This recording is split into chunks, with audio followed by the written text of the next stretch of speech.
कृपया चैनल को सब्सक्राइब करें। धन्यवाद। ओम नमो भगवते वासुदेवाय नमः।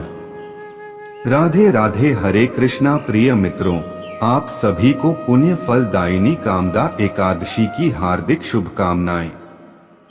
मित्रों, हिंदू धर्म में हर महीने में 2 और एक साल में 24 बार एकादशी आती है, जिसमें एक एकादशी कृष्ण पक्ष तथा दूसरी एकादशी शुक्ल पक्ष में 11वीं तिथि को आती है।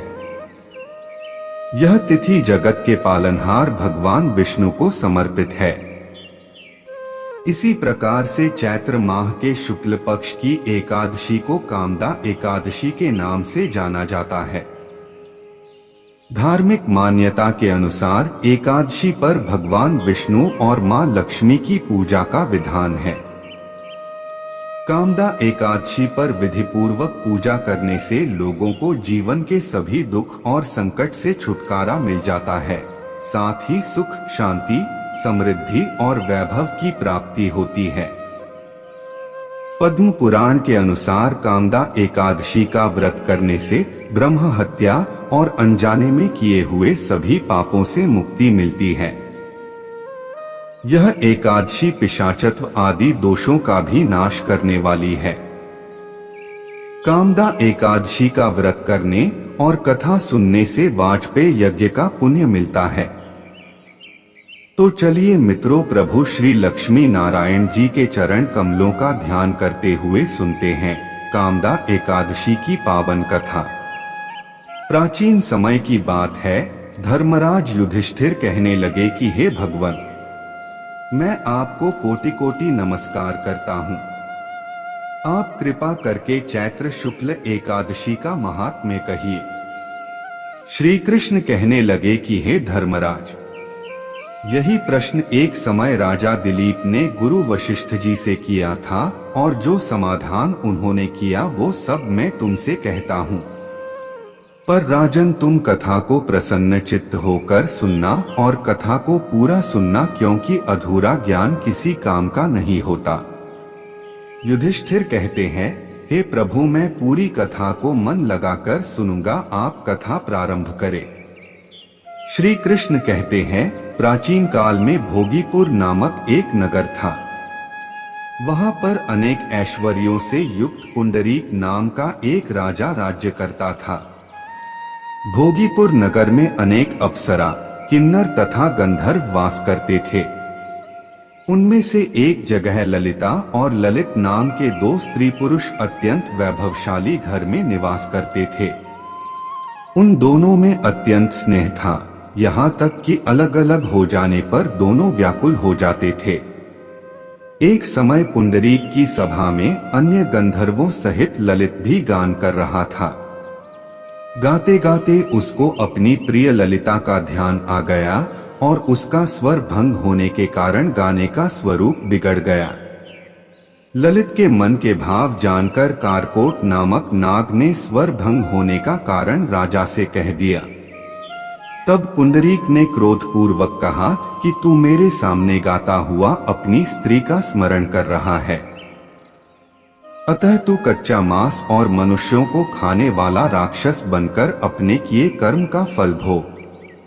पुंडरीक के श्राप से ललित उसी क्षण महाविशाल काय राक्षस में परिवर्तित हो गया। उसका मुख अत्यंत भयंकर, नेत्र सूर्य चंद्रमा की तरह प्रदीप्त तथा मुख से अग्नि निकलने लगी।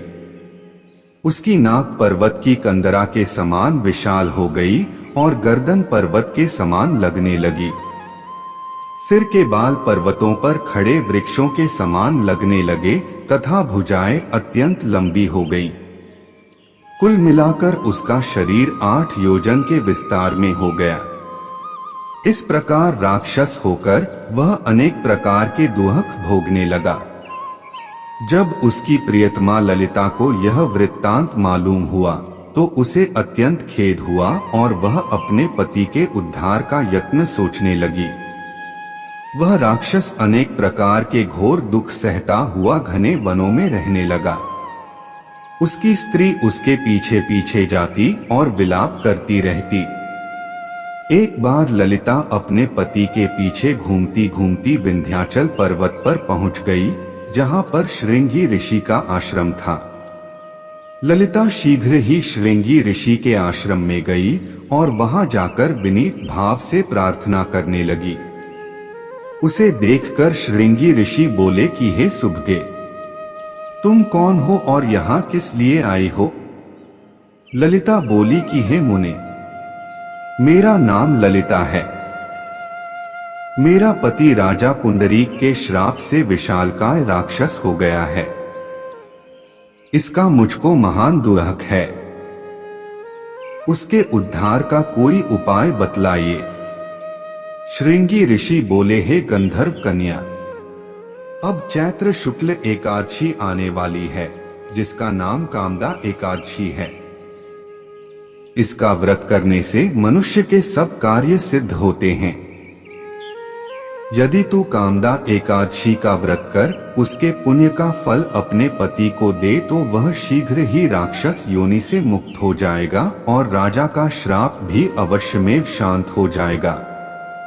मुनि के ऐसे वचन सुनकर ललिता ने चैत्र शुक्ल एकादशी आने पर उसका व्रत किया और द्वादशी को ब्राह्मणों के सामने अपने व्रत का फल अपने पति को देती हुई भगवान से इस प्रकार प्रार्थना करने लगी, हे प्रभु, मैंने जो यह व्रत किया है इसका फल मेरे पतिदेव को प्राप्त हो जाए, जिससे वह राक्षस योनि से मुक्त हो जाए। एकादशी का फल देते ही उसका पति राक्षस योनि से मुक्त होकर अपने पुराने स्वरूप को प्राप्त हुआ। फिर अनेक सुंदर वस्त्राभूषणों से युक्त होकर ललिता के साथ विहार करने लगा। उसके पश्चात वे दोनों विमान में बैठकर स्वर्गलोक को चले गए। वशिष्ठ मुनि कहने लगे कि हे राजन, इस व्रत को विधि पूर्वक करने से समस्त पाप नाश हो जाते हैं तथा राक्षस आदि की योनि भी छूट जाती है। संसार में इसके बराबर कोई और दूसरा व्रत नहीं है। इसकी कथा पढ़ने या सुनने से वाजपेय यज्ञ का फल प्राप्त होता है। कामदा एकादशी के व्रत को सभी मनोकामनाओं को पूरा करने वाला माना जाता है। अगर कोई व्यक्ति विधि विधान से इस दिन पूजन करता है तो उसके पारिवारिक जीवन में समस्याएं नहीं आती और जीवन सुचारू रूप से चलता रहता है। इस दिन व्रत रखने से सभी पाप कर्म मिट जाते हैं। तो मित्रों, यह थी कामदा एकादशी व्रत की कथा। तो बोलिए मित्रों, श्रीमन नारायण नारायण हरि हरि, श्रीमन नारायण नारायण हरि हरि।